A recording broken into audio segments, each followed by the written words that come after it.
Assalamualaikum warahmatullahi wabarakatuh. Kembali lagi di channel Kisah Menarik. Bagaimana kabarnya antum-antum semua? Semoga baik-baik saja. Dalam Islam, peristiwa hijrah Nabi Muhammad SAW dari kota Mekah ke Madinah menjadi peristiwa penting, titik awal perkembangan dakwah ajaran agama Islam, di mana saat ini Nabi Muhammad SAW mengalami kesulitan dengan adanya perlawanan dan penolakan dari kaum kafir Quraisy. Peristiwa hijrah Nabi Muhammad SAW ke Madinah menggambarkan perjuangan beliau dalam mendakwahkan agama Islam, yang mana pada saat itu penduduk Mekah banyak melakukan kemusyrikan, menolak ajaran Nabi Muhammad SAW. Bahkan kaum musyrikin merencanakan untuk membunuh Nabi Muhammad. Namun sebelum video ini dilanjutkan, mari bangun channel ini dengan subscribe dan nyalakan lonceng notifikasinya agar tidak ketinggalan video menarik lainnya. Jangan lupa tonton video ini sampai selesai. Terima kasih bagi Anda yang sudah mensupport channel kami.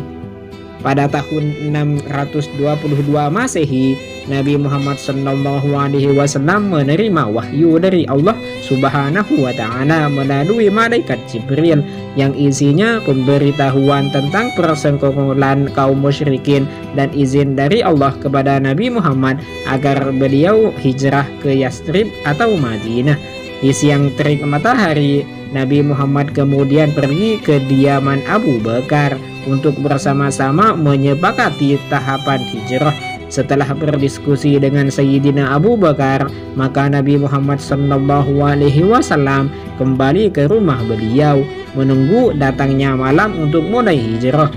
Di lain sisi, kaum musyrikin menggunakan waktu siang hari untuk memantapkan rencana keji mereka untuk membunuh Nabi Muhammad SAW. Untuk melancarkan aksi tersebut, dipilihlah 11 orang dari kalangan mereka, yaitu yang pertama Abu Jahal bin Hisham, Al-Hakam bin Abul As, Uqbah bin Abu As, An-Nadr Al-Haris, Umayyah bin Khalaf, Zam'ah Al-Aswad, Du'aimah bin Adi, Abu Lahab, Ubay bin Khalaf, Nabih bin Al-Hajjaj, Munabbih bin Al-Hajj. Ketika malam tiba, mereka berkumpul di depan pintu rumah Nabi Muhammad SAW dan mengintai kapan beliau bangun sehingga dapat menyergapnya. Kebiasaan yang Nabi lakukan adalah tidur pada awal malam dan keluar menuju Masjid Haram setelah pertengahan atau 2/3-nya untuk sholat di sana. Saat itu kafir Quraisy benar-benar yakin rencana kejinya akan membuahkan hasil. Hal ini membuat Abu Jahal berdiri tegak, penuh kesombongan dan keangkuhan. Waktu eksekusi yang mereka rencanakan adalah setelah lewat tengah malam saat Nabi Muhammad keluar dari rumah untuk sholat di Masjid Haram.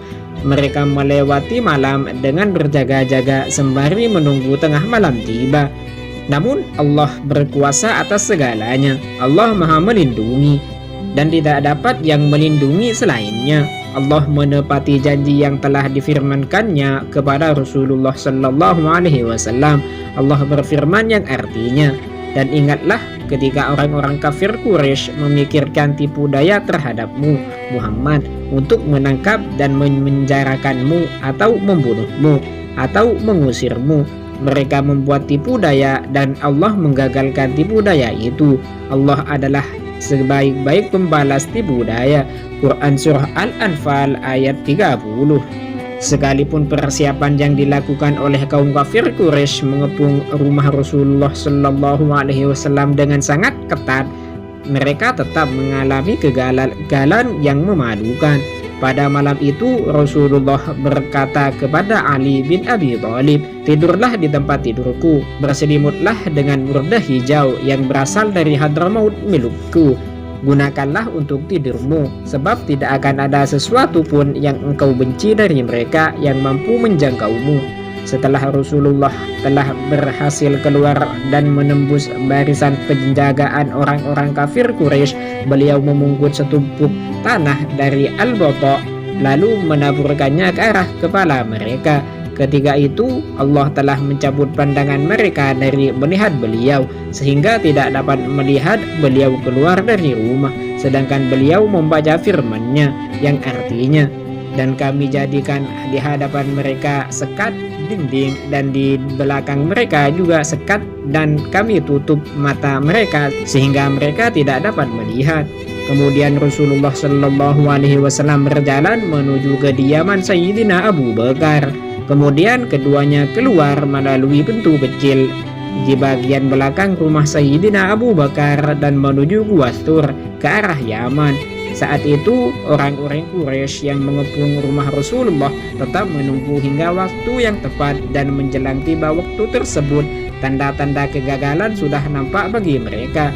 Seorang laki-laki yang tidak ikut dalam pengepungan tersebut datang dan melihat mereka sedang berada di pintu rumah Nabi. Orang tersebut kemudian menanyai mereka, "Apa gerangan yang kalian tunggu?" Mereka menjawab, "Muhammad." Dia berkata, "Sungguh telah sia-sia dan merugilah kalian. Demi Allah, dia Muhammad telah melewati kalian dan menaburkan tanah ke atas kepala kalian lalu pergi." Mereka berkata, "Demi Allah, kami tidak melihatnya." Mereka bangkit sambil mengusap tanah yang menempel di kepala mereka. Untuk meyakinkan mereka mengintip dari arah pintu dan melihat sosok yang mereka sangka Nabi Muhammad, mereka pun masih tetap menunggu. Hingga pagi menjelang, Sayyidina Ali bangun dari tempat tidur. Melihat hal ini, mereka menjadi linglung lalu menanyai Sayyidina Ali perihal Nabi Muhammad. Dia menjawab, "Aku tidak mengetahui tentangnya." Di sisi lain, Rasulullah meninggalkan rumah beliau pada malam tanggal 27 Safar tahun 14 kenabian, bertepatan 12 atau 13 September 622 Masehi. Di tengah kepungan orang-orang Quraisy, Rasulullah berhasil keluar menuju rumah Sayyidina Abu Bakar, lantas bersama-sama keluar dari Mekah secepatnya sebelum fajar tiba.